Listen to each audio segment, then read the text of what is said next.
Okay,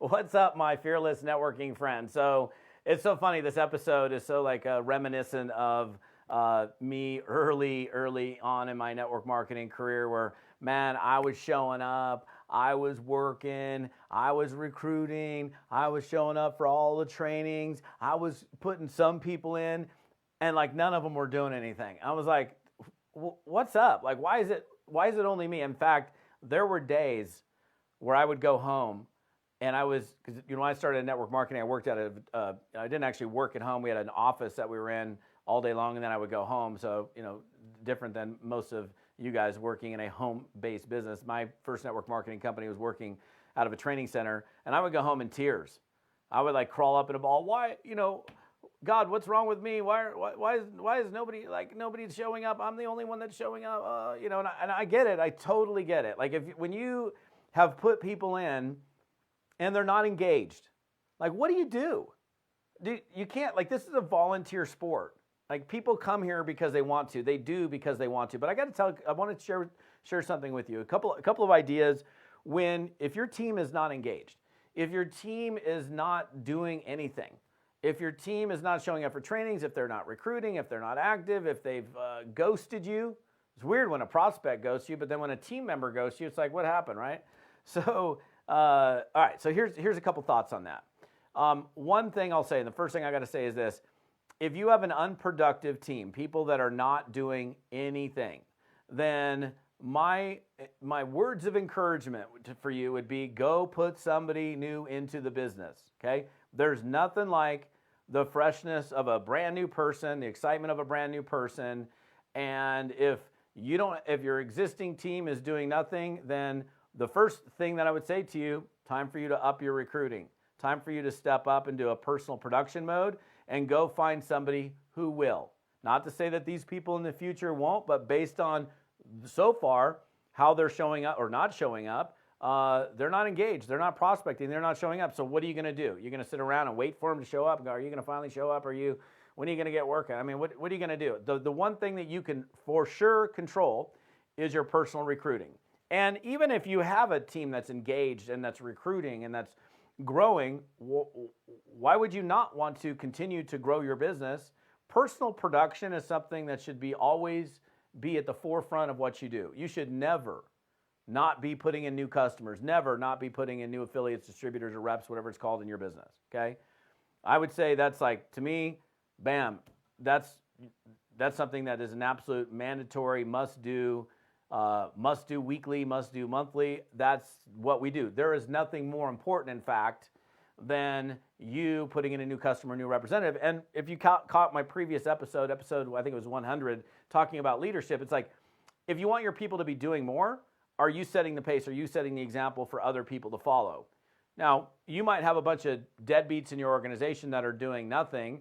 And even if you're like on the leaderboard, you're like winning the recruiting contest, you're winning the customer acquisition bonus contest, you're putting more people in than anybody else. I mean, that's good, and that may or may not inspire those people that are doing nothing to finally do something, but you're not worried about it because you're putting in new business anyhow. So to me, again, the solution, first part of the solution is, look, putting new people in, putting new customers in, putting new representatives in. That's something, by the way, again, you should be doing every single day, or at least maybe not every day, but you should be doing it every day with, in other words, revenue producing activities every day with the intent on bringing people in weekly and monthly, right? So that's the first thing I would say. Now, secondly, the other thing I would say is maybe you should look at what you're doing with your people, okay?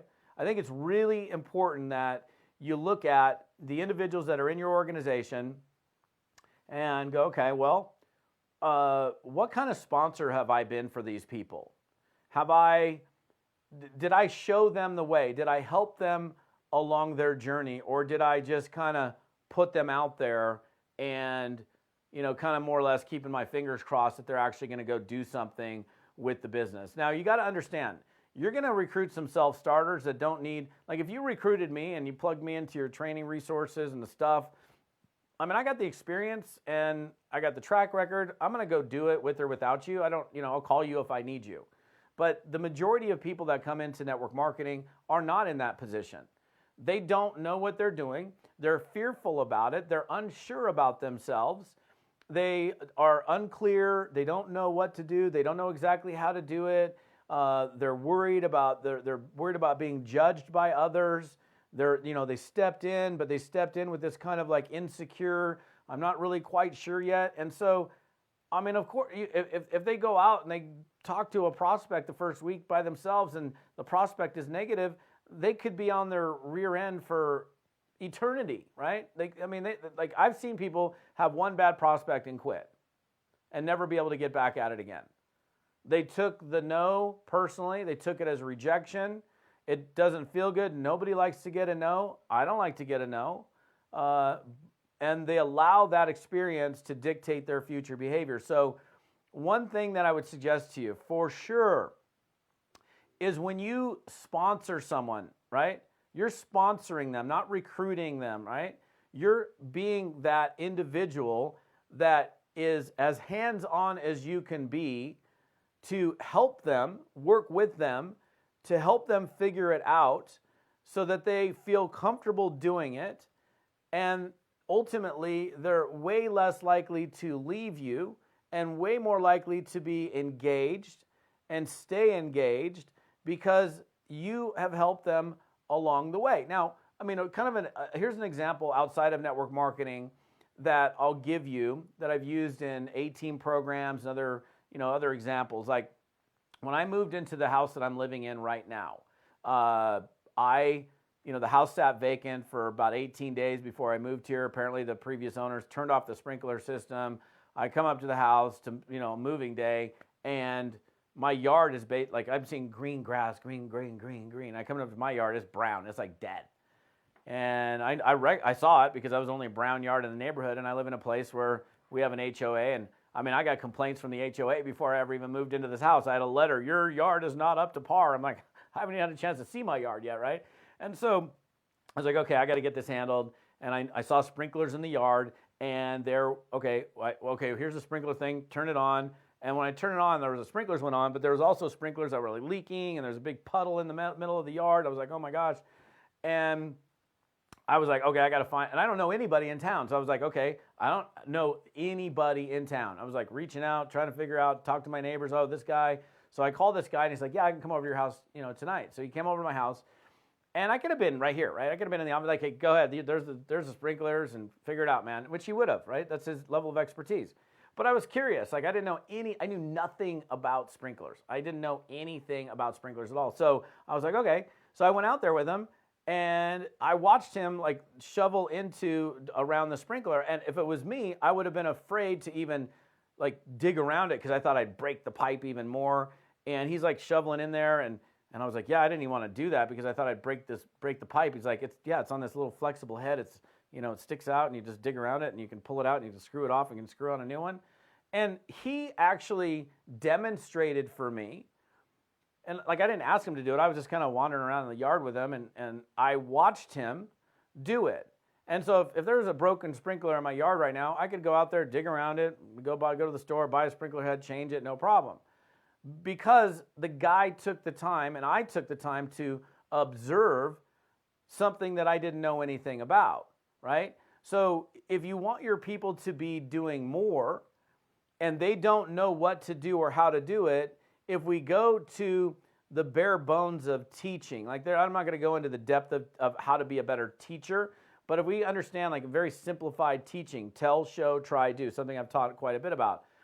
Tell, okay, if you didn't know network marketing, let me describe to you what network marketing is and what it's all about and how we do it. Let me show you, right? One of the reasons, like when I do trainings where I'm doing live prospecting calls where people come from everywhere to plug in, I mean, it's like literally the most attended trainings I ever do is when I'm doing live prospecting, is because people get to see me in action. I'm demonstrating how to do it, and it's a powerful way of helping someone understand and comprehend how to do it. And if I was to recruit you, and become a sponsor of you, I would be working with you. I'd be like, okay, let's go. Okay, here, plug you into the training, get you plugged into the tools, do all those little things to make sure you're armed with resources. And then it would be being actively involved in the building of your business. Like I have a friend of mine, I know we're kind of in a situation for the most part, we're not like, going out to people's houses, and I'm not suggesting you go do in-home presentations unless that's part of your culture, but he said this, I don't remember exactly how he phrased it, but he goes, you know you're doing the right thing when you know the color of the carpets in the distributors' homes that are on your team. That means that you are actively involved. You're not saying, hey, go do a meeting. You're involved with the meeting. You're helping them to do it. And I'll tell you right now, the more active you become in working with your team and helping them to do it, like they're not going to go anywhere. If I had you in my team and I'm working with you, I'm going to work with you and help you, not to do it for you, but to help you do it and understand it and feel more comfortable and confident around it to a point where you're like not only in profit, you're so far into profit and you're like, oh my gosh, I'm a couple months into this thing. I'm already making $3-4 grand a month. I can't go anywhere. Where am I going to go? This guy like led the way and helped me figure this out. I'm not going anywhere, right? And so the other thing is I would just say to you or suggest to you with your unengaged team, the people that aren't doing anything, I mean, what kind of sponsor were you to them? Now, not that you can't revive some of those people. You may not be able to. So again, we go back to the first thing I said was go put a new person in. And from now on, when you put new people in, you dig in with them. I mean, like you're actively involved in helping them to do it. Like to me, that's an investment. I mean, they just gave the company money. They just signed up. They're at least so far showing that they have a desire to do something. Now, sir, you still may be ready and I want to dig in with you, and then they still aren't ready. And, that's a pretty clear sign that they're not ready. But I think there's some people that you probably look back on like, man, I could have been, more actively involved in helping that person. Now so much time has passed. And you know what? You can still go back to some of those people and go, look, why don't we commit to one another? I'll help you do this. Let's go do this together. I mean, can you imagine if I called you right now and said, hey, I will help you build your business. Let's do it together. You'd be like, dude, I'm on it. Let's go.